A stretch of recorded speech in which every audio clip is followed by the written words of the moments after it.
People say hate is a very powerful word, but I don't think so. It's easier to say, I hate you, than I love you, even if you don't mean it. But to this man I'm looking at right now, I hate him with a passion. This is Amos, and he's going to die today. Yes, I have decided to end his life because he robbed me of mine. My story is never to be told because those who matter will never believe me, and those who do are not capable of doing anything about it. You hear these things happening to other people, but you never thought that it could ever happen to you one day. If I were in Africa, I would have screamed and ran. I was in a foreign land and I didn't know what to do. I didn't know how to navigate myself on the social aspect of life. I wanted to go back home. To understand my story, I have to take you back, for it is said, every story has a past and your history affects your future. Where I grew up was a very peaceful village.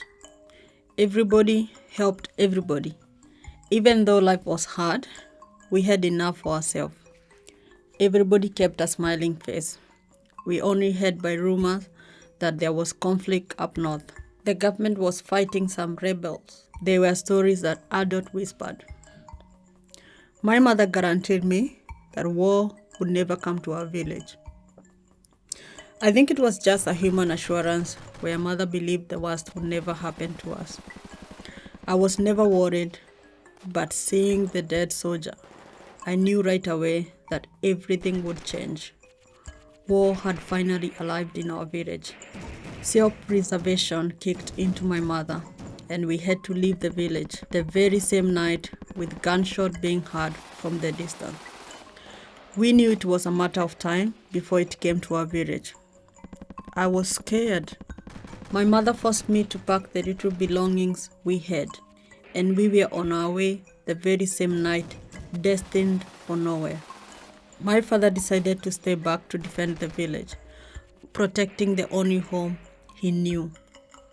What followed after that was a series of events that I can only describe as blood, sweat, and tears, as we moved from one village to another, begging for food with no water. My feet were sore. Overnight, we were now refugees with nowhere to go, no plans in life. As if this was not enough, those willing to help managed to upgrade our suffering, and we started moving from one country to another. What I went through at this time of my life is a whole new story for another day. But as they say, there is always light at the end of the tunnel. We ended up settling in Australia. My mother and I were lonely. We missed home.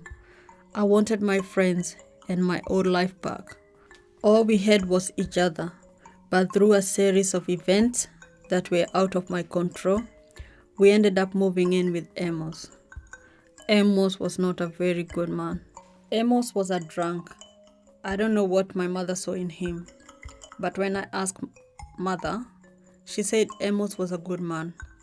He just had demons from the past, since he had been a child soldier in his country, and he was finding it difficult to integrate into his new society. We were to support him. Yes, Amos had demons, but I also believe that he was a bad man. When mom was not around, Amos would touch me inappropriately. He complained that I wore inappropriate clothes.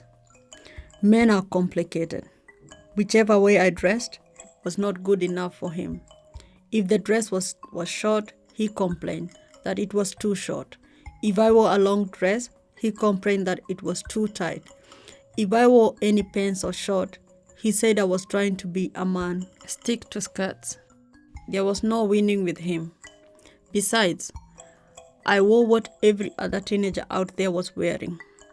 Was I supposed to be robbed of my youth because Amos did not like the fashion trend of that time? No. I tried to tell my mother, but she never listened to me. She accused me of being a nuisance. She said I hated him so much that I started creating stories. My mother was always at work. Amos barely went to work because of his drinking problem. He moved from one job to another. So most of the time, Amos and I were always together alone at home. This was scary. I didn't know what to do. I had no support network. I felt very helpless. I had no friends. All my friends were back in Africa. The only person I could call a friend was my mother. Mother did not trust me. If you tell anyone, I am going to kill you. Killing isn't a new thing to me.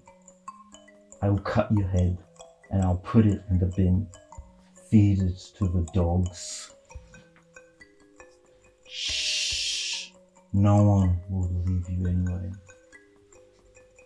So silence is in your best interest.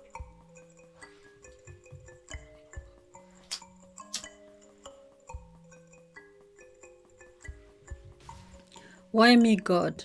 Why me? It was 45 seconds. The first 15 seconds, I had the will to fight both physically and spiritually. I was overpowered at 30 seconds. Mentally, I was still fighting, but physically, I was weak. At 45-second mark, it was all over. I felt like 1,000 swords had been inserted in me at once. My body and soul were bleeding. At that moment, I realized my life had changed forever. I knew something had been taken away from me. I always felt that the only thing I had in my life was my body. I never thought someone would take it away from me by force.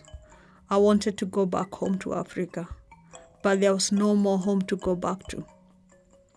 Home was in my heart and memories, but my heart was not offering me sanctuary.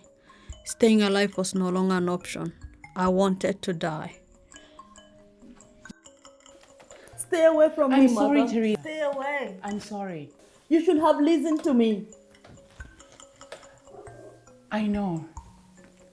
But now, you need to listen to me, my daughter. This has already happened. Amos has helped us settle in this country, and you know this. He's a man fighting his past demons. Are you serious? I don't want you to take this to the authorities, Theresa. We are a family, and we need to keep this in the family. I could not believe that those words came out of my mother's mouth. I hated my mother. The only person who could protect me never did. And she wanted me to hide this. Humans are selfish. At this moment, I realized my battles were my own. I learned the law was not good enough for people like Amos. My destiny was set. I don't know whether I hated Amos more or my mother more, but equally, I knew they were no longer my family.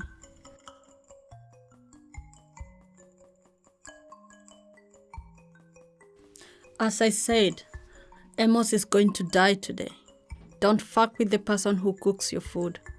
I had never killed a fly in my life, but grief makes you have the courage that you never had before. This piece of shit has to say goodbye to this world.